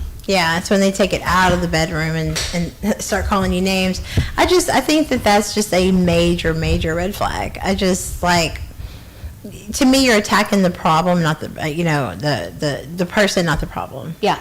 Yeah, for sure. Okay, so this is really a big one too. These are all really good. These are 17 things that if you're in a healthy relationship, you probably won't deal with. Number 3, they don't include you in their plans. Oh yeah. That's a big one, because I can't even imagine. Like, how are you supposed to have a plan of life? I don't make plans. Really? People say I don't make plans. It's just crazy, but you don't ever want to let somebody treat you like an option. You want them to treat you like a priority, and you want to go where you're celebrated, not tolerated. Yeah. They don't include you in their plans. Never got to meet their mom, they don't invite you. Yeah. You might be a side piece. You might just be well, y'all know what you might be, but you might be the other woman. If they don't check in with you and give you consideration for what's going on. Like, I tell couples all the time where somebody feels like, I feel like they're controlling me and telling me what I can and cannot do, and the other person is just like, no, but when you make plans with somebody, could you at least say, hey, what's going on with us? Like, so, it's a common dynamic where the boys might call and say, hey, you want to go grab a beer tonight? And he might automatically just say yes. Or what, in a healthy relationship, he would be able to say, hey, you know what, let me make sure I don't have anything else going on with my old lady at home. Like, let me call her. And if their friends are like, oh, you're so, you're whooped or blah, blah, blah, those aren't good friends. A friend that is a real good friend is going to know, like, okay, cool, like, check in. Like, give consideration and priority to your partner. So it's not about controlling, and if you're in a healthy relationship, as long as you have nothing going on, that person, your partner, is going to say, that's okay, babe, have fun, yada yada. Don't forget, we have the baby wakes up at 7 a.m. and it's your night. Yeah. Yeah, it's your turn. Don't forget, because then you'll be fighting about a whole nother topic. Right. It is normal for people, we're not glued together. It is very unhealthy, I think, to be together all the time. Definitely. You time can't apart miss each other. Is just as important as time together. You gotta miss each other, Yes. which is probably why the divorce rate is going through the roof right now. Oh, yeah. People not having the autonomy that they need. And I think it's normal to have your own friends and family nights out, and you should be able to go out with your friends and not get, the grilling and where you at, what are you doing and all that. Honestly, at the end of the day, if you don't have trust, or respect. Somebody that really respects you, a real person that respects you will not attack you when they're arguing with you. They will attack the problem, and they'll want to work together, not against you, to try to figure it out. Okay, so the next one, number 4, these are signs that you might be in a healthy relationship if you're not going through these things. Number 4, like we talked about, you can't speak your mind. If you're ever too uncomfortable to speak your mind about something, take it as a sign the relationship could use a little work. Yeah. Shouldn't we be able to be open and communicate? Was that hard in your marriage? Were you just not able to communicate with them how you felt, or he just not care? He was very old school Hispanic, and so the man is the head of the household, so I think he really believed that the family values that he had were right, and that I didn't have a right to feel the way that I felt, that I was in the wrong for feeling that way. One of the things in the Old Testament it talks about is how a man is to deal with his wife. And it specifically talks about you have a right to chastise her, correct her. And it even talks about putting hands on her. It does talk about that in the Old Testament. And that's where I think a lot of people hide behind religion with being abusive, because it's scripture in the Old Testament. But if you really think about when the Bible was written and where and how women are still treated, you understand that women have never been human in that element of who cares. It's like you treat a pet. You know what I mean? Like, you correct them, you get them out of line, you beat their butt if they pee on the carpet. Like, you literally treat them like a thing. And so I think you got to be careful when a man hides behind religion as his justification for being abusive as well. Yeah. But if you can't speak your mind, I think that, you got to let your partner know up front. Jen, how do you have these conversations? Because, what men hate to hear is, we need to talk. They don't want to hear we need to talk. So how do you let them know, like, hey, you know, I feel like there's some stuff we need to talk about. Like, I'm like, oh, I need to speak my mind to you. Yeah, so coming from an I feel place, or, you know, instead of a you kind of aspect, usually goes over better. So being able to say, I felt unheard, or I felt disrespected, or my feelings were hurt when, is a really good way to come at the situation versus you did this, you did that, you said this to me, and it made me feel this way. Start with I first. Usually helps. I gotta say, I don't know that there is a good way to express to somebody, we need to talk. Yeah.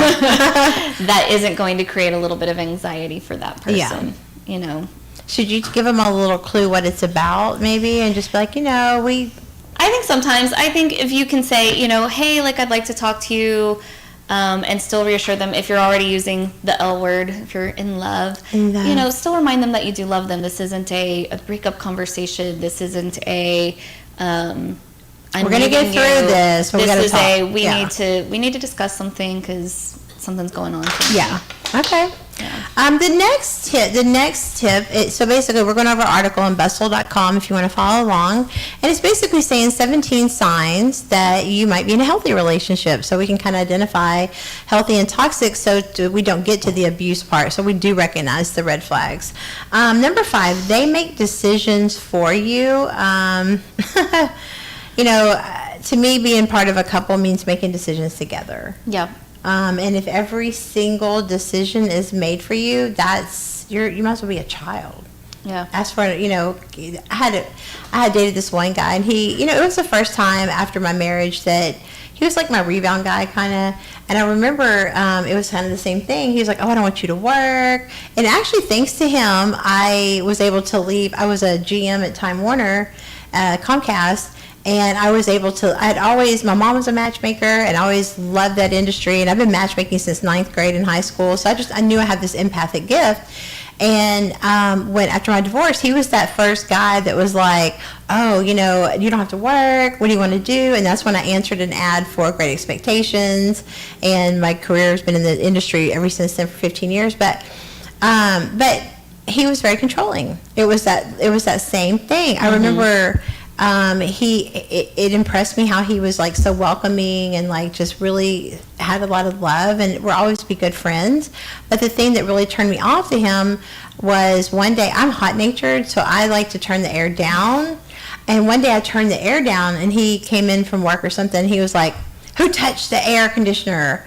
And I'm like, I turned it down. I was like, when you pay for it, you can touch it. I was like, I'm done. Yeah. Like, I know that sounds like extreme, but once you recognize it, quit playing with it. He's a good, like you said, great friend, not a great relationship. But if they're making decisions for you on the temperature in the house, geez, what are they going to do next? Tell you what to eat too? Yeah. So it can be very, very controlling. So you want to avoid that. And number 6, I know a lot of people go through this. If somebody is dismissing what you say, I think that's the worst thing. We want to be heard. Yeah. We want to be understood. Yeah. And to just be dismissive, like I don't feel that, like you're invalidating my feelings. Yeah. How do you get past a dismissive partner? Because, you know, it just might mean that your partner don't care. Like they just literally don't care. And that's the hard truth to face sometimes. Yeah, feelings are always valid. It doesn't matter if you don't understand them or where they're coming from. Feelings are always valid. They're your feelings and they're yours. You're allowed to have them. Yeah. And so when somebody is not validating those feelings and is dismissing them, it can become hurtful. It's harmful. And even a form of manipulation, again, goes back to that, where you're not being heard, you're not being listened to. If you're not both willing to work on the relationship, you're gonna be in this hamster wheel. Absolutely. Going round and round, and it's just nothing's ever really going to change with that. For sure. One of the things is number 7. They make negative comments about your family. Mm-hmm. Well, it's okay. People have their opinions or whatever, but to always be dogging out your family, you got to be careful because you got to make sure you're not trying to be isolated. Yeah. Yeah. I use the thing like it's okay if I'm upset with my family and I'm talking about my family. Like when I'm talking to clients and I'm telling them, you know, like if one of them is upset with a family member or whatever, it's kind of like that brother-sister thing, right? It's okay if I beat up my sister, but you can't. I mean, it's not okay to beat up your sister. But, like, that mentality that comes into place, you know, I can talk about my family, but you kind of need to not go there. Yeah. And I think that, you know, if we're doing it right in the ideal relationship, we fall in love with our best friend. And so we're going to tell them everything anyway. You know, that's that person we want to go to, good or bad. It's just the other side of that is when you trust somebody and you confide in them the things that hurt you, and then they become that or they do that to you. And I think that's the worst part. And I think once you see that somebody is going to take things that you've revealed in your vulnerable state and use it as an art of war, that's toxic. Yeah. You can't win from that situation. This is a really interesting one. You might be in a toxic relationship if you're with somebody that holds grudges forever. Oh, yeah. That's a big one, right? That's huge. I mean, it's okay to express your feelings or get mad, and some people are more passive and some people are more blunt. And I think, but what is normal to like hold a grudge, or is it? Gosh, that's a really good question. I mean, understanding the difference between holding a grudge and being so hurt that you don't forgive the person, because you have every right to not forgive somebody that has hurt you. Right. But holding a grudge is a little bit different. That's where it's actively going against them, actively manipulating against them, you know, boycotting a place because, you know, they did one minor thing wrong, and kind of continuing to be like, I never will eat there because they didn't bring me my chips and salsa on time. With that, I actually have a question. When you brought that up, it reminded me of something which has to do with a family member. I have a grudge, big time, and I know that anger that I have towards that family member is affecting me. And my reason, I know, for the grudge is because that person has never admitted or validated what they have done as wrong. Yeah. If they would do that and accept what I keep saying, yeah, that's a large part of me harboring that resentment and harboring that grudge, is that person has never acknowledged what they did, and I've been bringing it up for a while. So for in my situation, because I know that my anger and my grudge, every time we have a family function, it affects me, and I know that I'm not always easy to be around because of it. How does somebody like me deal with that? Because I know that I'm never going to change the other person. I think that's different. I don't necessarily know that that's holding a grudge. I would say like holding a grudge has more to do with like smaller things versus when somebody has like hurt you. If somebody has hurt you and they're not doing the dance for forgiveness and whatnot, you can find a place to forgive them or choose to not forgive them. Like I said, you don't have to forgive people, and you can still find peace with the situation and still say, but I don't want to be around you. That doesn't necessarily mean you're holding a grudge. I think a grudge has more to do with making a mountain out of a molehill and holding that against that person or against that entity is what I see more of as a grudge, versus somebody has created more trauma or somebody has hurt you to such a degree that the work needs to be put into that relationship in order for forgiveness to occur. I don't think that's a grudge that you're holding. Well, let's pause that because we got to take a quick break. When we come back, we're going to talk about that, because sometimes you have to be okay with knowing you're never going to get it. And you just have to be okay with letting go of the fact that you're never going to get it and releasing it, because it will affect your health. It will affect your mind. That forgiveness truly is a gift you give yourself. All right, guys, we're going to take a quick break. When we come back, we're going to finish talking about signs you might be in a healthy relationship here on the Matchmaker Hotline on Edge Radio 101.7 FM, 1540 AM. It's your girl, Matchmaker Amber Neal. If you have a question for us, call into the hotline 281-587-1540. We'll be back in 2 minutes. Are you a small business owner concerned about the downturn in the economy? Top business leaders like Mattress Mac and Warren Buffett will tell you that now is the time to promote your business more than ever. People need your services. Your business needs an edge. Learn about special advertising packages for small businesses right here on Edge Radio. Find out more, give us a call at 281-744-0446. That's 281-744-0446. Edge, because truth still matters.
People stop talking to each other.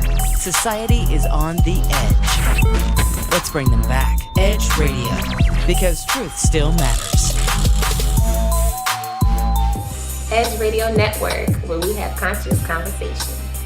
Edge is about love, relationships, and healing. Edge Radio is for everyone and about everyone. Edge is about working together. Edge Radio is about recreating a beautiful body. Edge is about community, synergy. Hey guys, welcome back into Tough Love Tuesdays here on the Matchmaker Hotline. It's your girl, Matchmaker Amber Neal. You're listening to Edge Radio at 101.7 FM, 1540 AM. You can also watch us online at Facebook, on the Facebook group, Edge Radio Network, or if you're out of town, we're streaming as well, edgeradionetwork.com. If you want to get in on the conversation, we have about 20 minutes left in the show. We could probably take one more call, 281-587-1540. If you have a question for sex therapist Jen, we're talking about toxic relationships, domestic violence, and narcissist abuse, and how we can survive that. And right now we're trying to give you some signs that you might be in a healthy relationship, and things that if you are in a healthy relationship you probably won't do. So welcome back into the show, Tiffany and Jen, sex therapist extraordinaire. Okay, so we were talking about grudges before, and we were just saying how it's really good to release grudges or resentment, because then you become bitter. And you wear it. You don't even mean energy. Once people understand how contagious and powerful energy really is, and that the thing that attracted a narcissist to you was your energy, and the thing you're putting out, they recognize, oh, she's insecure, or she's vulnerable, or she don't have boundaries, or she has worth issues. You wear those things. But once you're healed, you put off an aura like, I ain't the one, bro. Don't come over here. Seriously. But you've got to do the work first. You know, healing truly is a gift you give yourself. You got to be okay with not getting that apology. It's not going to happen. Because people can only meet you at their level of understanding. If you've evolved spiritually to understand that this is a spiritual thing, that I'm not getting the forgiveness, then understand that they're not there yet. Even we've been abused or mistreated by our family members, we have to understand and quit making our parents superheroes and realize they're just our parents. Yeah. They didn't know, or what they did know, or they were abused themselves, or who knows. And that's generational curses. But once you get to a certain age, it's a choice. And that's when you say enough is enough, and people do what they want to do, and people do what you let them. And that's where those hard boundaries have to come in. Okay, so let's go back to this real quick so we can get through this article. If you're just joining, we're going through an article on bustle.com, and it's really giving us ideas to identify a healthy relationship, and these are things that you probably won't be going through. So number 9 is they are not willing to compromise. I mean, it seems like if you can never reach a compromise and meet each other halfway, then solving a problem becomes impossible. Yeah, so compromise is a struggle for me to talk about with couples, because compromise doesn't always mean 50-50 on everything. Right. Compromise in a relationship is being able to know when to argue and what to argue about, too. Pick and choosing your battles. Amen. It's also sometimes being able to say, you know what, I just need this 10% of what's going on here. Everything else you can have. You can do everything else when we go to Bora Bora. Yeah. I really want to go see this one thing. Yeah. Right? And if your partner is like, no, that's stupid, I'm not going to go do that. Really? We're going to go do all these other things you want to do. Right. But you can't do this. So compromise is not always 50-50. But if you can look back at your relationship and feel like I got my way sometimes, they got their way sometimes. Sometimes we were able to do 50-50. They were able to listen to me. They were able to hear me, understand my point of view, and we were able to come to a sense of a resolution. Yeah. Then that's a healthy relationship. I love it. And this is one thing we were just talking about, was the next thing on the list is they withhold apologies, in a strong, healthy, respectful relationship. It could be a family or friends. I mean, people, if they withhold their apologies, then, that's just them. And just let it go. Mm-hmm. And just be okay with that's where they're at. And you just pray for them and you feel sorry for them. My grandma I would be mad at the world or mad at somebody or something, and I always go to tell my grandmother, and she'd be like, just pray for them. And I'm like, what? What? You want me to pray for them? Yeah. Pray for them. That will give you peace. That's what really works. You got to let it go, because you don't want to become that bitter, resentful, angry person. Okay, so number 11, I'm going through these kind of fast because we have about 15 minutes left. They're constantly on their phone. While this might not seem like a big deal, if you and your partner are constantly staring at your phone instead of looking up and being present in the moment, it might be a sign of underlying issues. Yeah. Right? Yeah, it's hard to determine whether that's the new norm, the new cultural aspect of life, or if that's an underlying issue. So that's something that you'd have to bring up with that partner and acknowledge for yourself. I mean, Facebook or Instagram, you can get just stuck on that scroll stream. It's like passive aggressive people that have checked out. It's like, I just don't want the conflict. I'll just stare at my phone. Yeah. And they were saying that social media caused 50% of the divorces last year. It's huge. It's crazy. It's huge. Facebook is the devil, man. Because it's people. Who's this friend that just liked your picture? Who's this guy that just liked your picture? So you can go down that abusive track. Or you're always on Facebook. Why do you gotta look sexy? Yes. Why are you wearing that? Yeah. Who are you trying to look good for? Yeah. Mm-hmm. Yeah. And people logging on and hooking up with their old flames. Oh my gosh. Hell, I get hit on LinkedIn. I mean, I'm like, dude, this is for business? Okay. Yeah. I mean, it cracked me up when Facebook actually put a dating element on Facebook. I'm like, isn't that what dating? I mean, Facebook is already treated like a dating app. Even Words with Friends. Do you know how many guys will start talking to somebody when you're just playing Words with Friends? This is not a dating site. Yes. This is a game. Yes. I know several people that have been like, oh my God, I've had to block so many people on just Words with Friends or some other game platform because they were inappropriate or trying to hook up, and I'm like, no. And it's it's a technical lie that people get caught up in. What are you doing, honey? Oh, I'm just on Facebook. Oh, what are you doing, honey? Oh, I'm just playing a game. Mm-hmm. In the meantime, they're in the chat box hey, who's here? Yep. What's up? And TikTok right now is huge. People are hooking up on TikTok. On TikTok? Yeah. I still don't even understand TikTok. I don't understand TikTok either. I think people dance. All I know is people dance and make cute little animal videos or whatever, but people are hooking up on TikTok. Yep. Like you said, LinkedIn, TikTok, Facebook, Instagram, Snapchat is Snap, the worst. Things disappear. So WhatsApp was another one that people were hooking up on or using as a secret platform. That same guy I was telling you about that was a name caller, the first thing he said to me when I met him, he was like, oh, do you use WhatsApp or whatever? I was like, I have a phone. And he was like, well, let's talk on this. Nope. No, I mean, too many red flags. Yeah. Don't ignore the red flags. Yeah. Okay, so let's go through these real quick. We have about 10 minutes left. Okay. The next thing is that they don't hear you. There's a difference between someone actually listening to what you say and actually, getting it. Like, they're not listening. You're like, did you hear me? And they're just like, pshoo. Yeah. Like, tune out. One of my biggest pet peeves is I call it dancing around words when you ask somebody a question. A direct question. Yes. Yes, I hate that too. Or no. And they give you some kind of like long sentence when it's really just a bunch of jumbled up words to not answer the question. That's a form of manipulation. And I'm like, I'll turn around and I'll go, okay, look, I'm going to rephrase the question. I understand yes or no much better than I did all that jumbled up words that you just told me that don't even really make any sense. It sounds like you were just saying a bunch of words together because those words sound really cool together. Yeah. It's yes or no. Yes or no. I'm the same way. I get real direct with mine. I'm not passive aggressive at all. Yeah. And I'm like, yes or no. That's the question. Which one? I will say on that one though, there is a difference between not being heard and coming in and asking somebody a question when they're busy doing something and focused on something else. So make sure that you are getting their attention and you're having their undivided, or, and this is something that men and women both do. Like, if we're playing on our phones, as previously said, and somebody comes in and says, hey babe, da da da da da da, like, if the phone's not down, they're not hearing you. Yeah, they're not listening to you. So make sure, like, you have to give it, hey, can you listen to me for a second? Yeah. I've got something to say. And if they're still not giving you that attention, that's when it becomes a problem. If they're not listening to you then. But if you're coming in, like, if they're they're in like right now, everybody's home. They're distracted. They're working from home. If you're going into the office while they're on email. Yeah. They're not hearing you. Yeah. And that's not because they don't want to listen, but there's that focus there. So do make sure that you are coming in and having that, like, are you listening to me? Are you not in the middle of something? Are you putting down? While we're on that subject, there's something I really have a huge problem with. I call it habitual line stepping. And that's whenever you say something like, and I'll just give you just an example. The guy that was cutting my grass. He cut my grass for 3 months.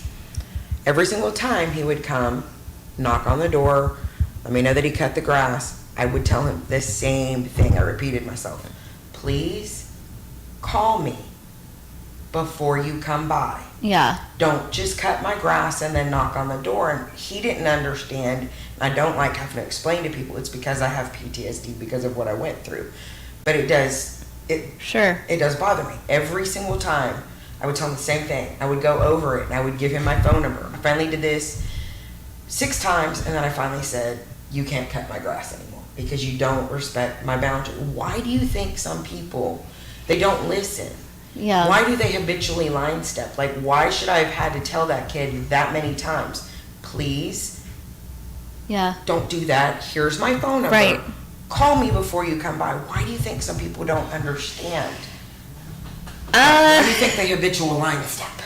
I don't know. Like, if I had the answer to that, I'd be a millionaire. I know, right? Seriously. Psychology is a very, there's, what do they call it, a quasi-science or semi-science, because it's not completely predictable. We don't know everything. Humans can react in different ways. But we do know enough that, like, people that line step, there's just a lack of respect and a lack of respecting the boundaries. You do need to make sure that you are having a relationship of any sort, whether that's a friend, a family, with your therapist, with your hair cutter. Like, let's talk about the barbershop salon. You have to have that kind of trusting relationship with them that they're going to be able to respect your boundaries and respect what you're asking for. So if that's not happening, and sometimes people are just broke and pushy.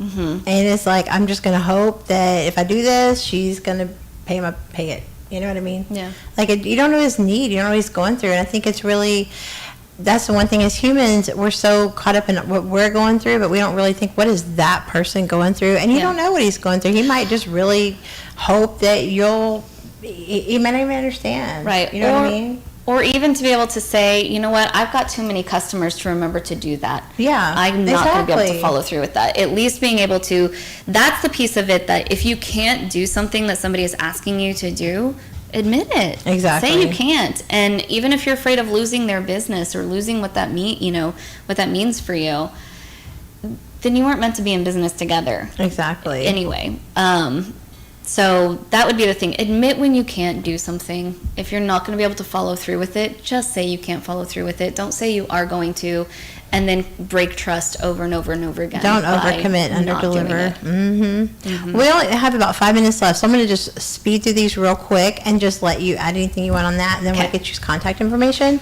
So we talked about most of these. I'm just going to kind of go through them. They definitely get jealous. This is toxic relationships. They get jealous easy. They don't treat you equally. They compare themselves to you. Competition in a relationship will be the kiss of death every single time. I mean, that's pretty much. They overreact. And then the last one is that problems keep arising in unhealthy relationships. Couples are typically unable to effectively resolve conflict and examine the real issue at hand. And that the problem is rarely what you end up arguing about. If you're actually arguing about the dishes, the real issue might be much deeper, like the ability to work as a team and share responsibility. The problem is never the problem. It's sometimes what we say. Sometimes it is. Household chores is something people argue about all the time. But people divorce for that. Like I think I saw a fourth of marriages divorced over household chores. I'm like, are you serious right now? Yeah. It's huge. Well, we have to get out of here. I hope you guys have enjoyed today's show. We hope you have got, really gained some knowledge on how to spot a narcissist, abusive person, how to we have resources. If you're dealing with domestic violence, you can DM me, contact me directly, or Tiffany will put you in contact. And also, if you are in a healthy relationship, we've given you some signs that maybe to identify that you are in a healthy relationship. So we hope you've learned something today. Tomorrow, we're going to be back in studio for Women's Worth Wednesday. So we're super excited about that. Coming up next at the 2 o'clock hour, y'all stay tuned for The Cutting Edge with Al Roundtree. He's got a really good show lined up for you. Before we go, thanks to Meridate.com. Our guest today will receive complimentary gift certificates. Thanks to Meridate.com. And what is you guys' contact information? We'll start with you, Jen. How do people get in touch with you? And go see Jen.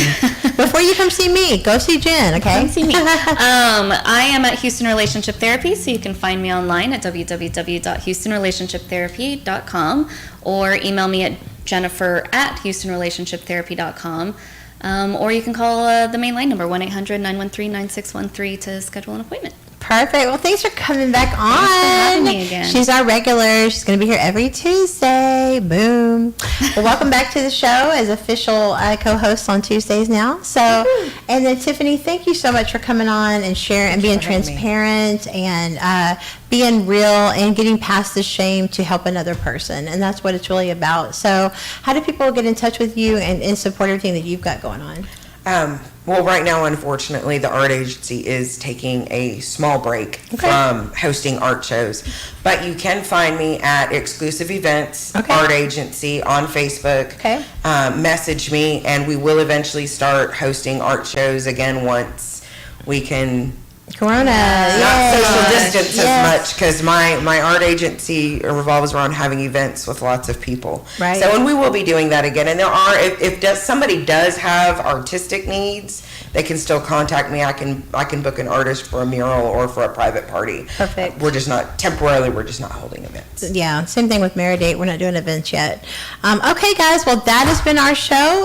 If you need information about date coaching or matchmaking, give me a call. My contact information is on my website, amberneal.com. Again, thanks to Meridate.com for providing our gifts today. And we will be right back tomorrow at noon for Women's Worth Wednesday. And stay tuned. In the 2 o'clock hour, you're going to see The Cutting Edge with Al Roundtree. You guys are listening to Edge Radio 101.7 FM, 1540 AM. It's your girl, Matchmaker Amber Neal. We'll see you tomorrow.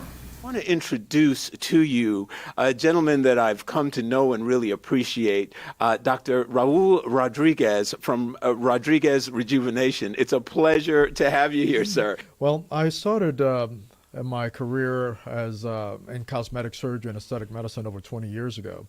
And I've always been an innovator in everything that I've done. And I was fortunate enough to be featured on ABC News 2020 back in 2003 with Barbara Walters doing the introduction. I Could this be remember, the answer I remember to your Barbara dreams? Walters and Hugh Downs, right? Yeah, absolutely. Back then, he That's wanted great. it up on the Give Me a Break segment with Yes. John Salza, but fortunately we were the featured segment on 2020. So I've always been an innovator in everything that I've done on the area of aesthetics and rejuvenation as well. I realized many years ago that it took more than just a scalpel to make somebody look younger and feel younger. And I incorporated into my practice bioidentical hormone replacement, optimal nutrition, other things. I mean, what's the use in looking younger if you don't feel good? Yes, okay? yes. So a lot of what I do and integrate in my practice is not just designed to help you look younger, help you look more fresh, for women as well as men, but also to make you feel younger and ultimately even function younger, as we'll get into a little bit more with our segment. With regard to men and erectile dysfunction, this has become very pervasive, and to my surprise, I'm hearing men in their 30s are having issues right now. Is that right? Yes, it's true. And in my practice, I've had a 50-something-year-old father that brought his 26-year-old son in because he had different issues. Wow.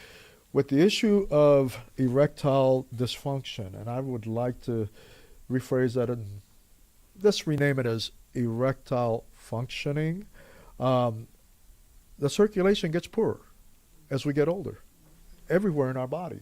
You know, our circulation gets bad in our legs, circulation gets bad in our heart, and eventually you die of a heart attack. Right. Well, the same thing happens with erectile function in men. It's not something to be ashamed of. It's not a psychological issue. It's an issue that simply has to do with the fact the circulation there is not as good as it was when you were 25 years old. Yes, yes. But now we have technology to reverse some of those changes, some of that deterioration of circulation to help restore more normal blood flow and circulation to the area, even though it's 25 years down the road from when you used to be 25. The procedures that I'm talking about is a procedure that actually helps stimulate the formation of new blood vessels in the area, so it restores a more normal blood flow, more normal circulation, a more normal, healthier, younger function. You have a procedure that you've revolutionized, and now in the industry there is an option. Tell us about what that process is and how it works. That's called the Rod Rock procedure. Rod for Rodriguez and Rock, ROC, for restoration of circulation. Ooh, I like that. Okay? Restoration of circulation. Restoration the of Rod circulation. Rock treatment. The Rod Rock treatment. Now, essentially what I've done is combine different modalities that have been around for a long time, but combine them to get synergy in stimulating new blood flow, new blood vessel formation in the penis. Yes. And particularly in the part of the male organ that dilates with blood, called the corpora cavernosa. And that particular treatment involves using some instrumentation with machines to deliver energy to the area, but also I combine that with stem cells. There's a lot of stuff in the news about stem cells and the capacity of stem cells to rejuvenate tissues, to heal things. And I take those different modalities and combine them in a 2-week protocol to actually get significant improvement in over 95% of the people that have the treatment. Wow, wow. And you're saying it's a process that's only about 2 weeks in length? It's about 2 weeks. Right. Wow. It's 2 weeks. You come into the office, 3 times a week. It's 2 to 3 weeks. I can adjust it to the patient's schedule. 2 to 3 times a week for 2 consecutive weeks. Okay. And then after that, you may not have to have another session until a year, maybe 2 years down the road. So, Dr. Rodriguez, we are just about out of time. Can you tell folks how they can connect to you? RodriguezRejuvenation.com. RodriguezRejuvenation.com. And there on the website, you'll find lots of useful information. And then, of course, come in for a consultation as soon as you can, because everybody is different. There's no cookie cutter approach, and we customize a treatment protocol and treatment plans for what your particular problems are, your personality to some extent, your budget. So everything is customized. Outstanding, outstanding. So, ladies and gentlemen, we've been talking to Dr. Raul Rodriguez of Rodriguez Rejuvenation.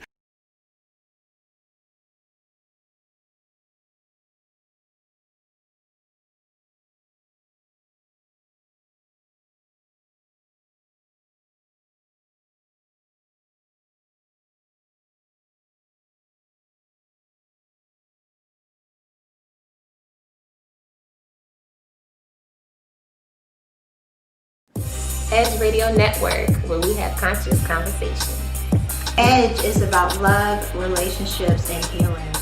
Edge Radio is for everyone and about everyone. Edge is about working together. Edge Radio is about recreating a beautiful body. Edge is about community, synergy, and empowerment. Edge is about being kind, compassionate, and loving to all. Edge Radio is about beauty and fashion. 各位观众 ，Edge Radio 是大家最好听的一个电台，不要忘记听哦。Yeah, I love Radio. You can hear all about the topic and join us soon. Edge is about being on the edge and not jumping. Yes. When people stop talking to each other, society is on the edge. Let's bring them back. Edge Radio, because truth still matters. Been feeling a little edgy lately? Listen to Edge Radio. That'll push you over the top. 1540 AM and 101.7 FM.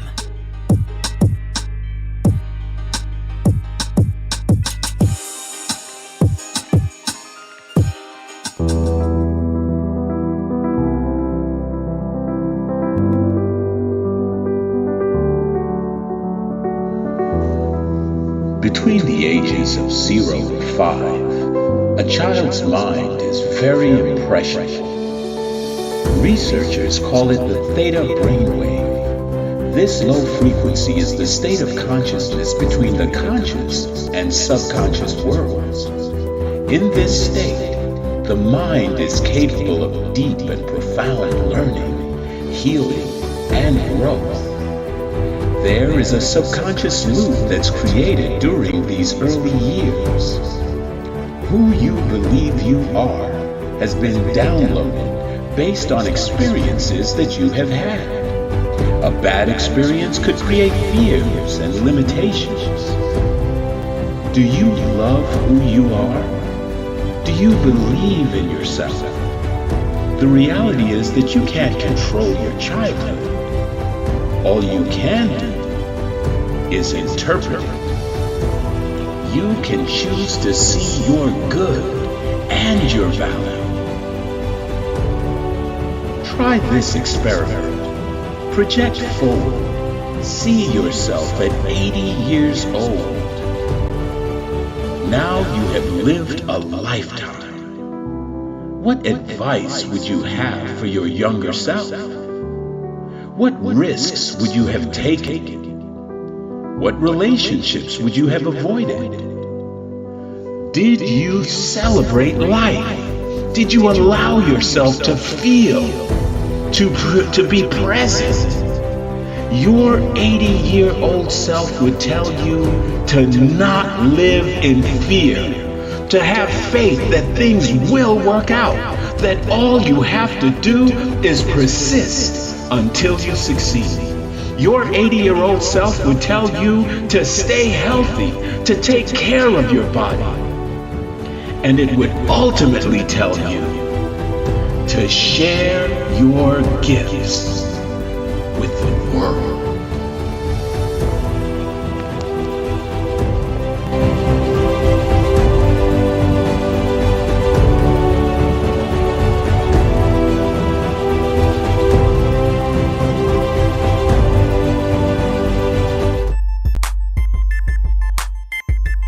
This is former Robert Reed.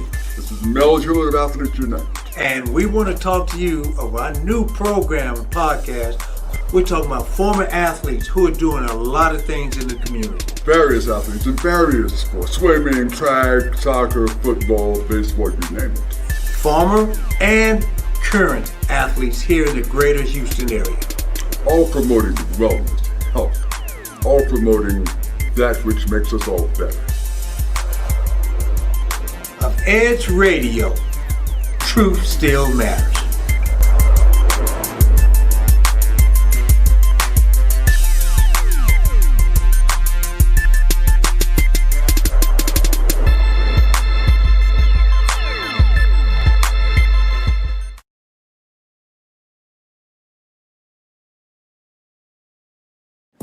Edge Radio Network, where we have conscious conversation. Edge is about love, relationships, and healing. Edge Radio is for everyone and about everyone. Edge is about working together. Edge Radio is about recreating a beautiful body. Edge is about community, synergy, and empowerment. Edge is about being kind, compassionate, and loving to all. And Edge Radio is about beauty and fashion. 各位观众 ，Edge Radio 是大家最好听的一个电台，不要忘记听哦。Yeah, I love Radio. You can hear all about the topic and join us soon. Edge is about being on the edge and not jumping. Yes. When people stop talking to each other, society is on the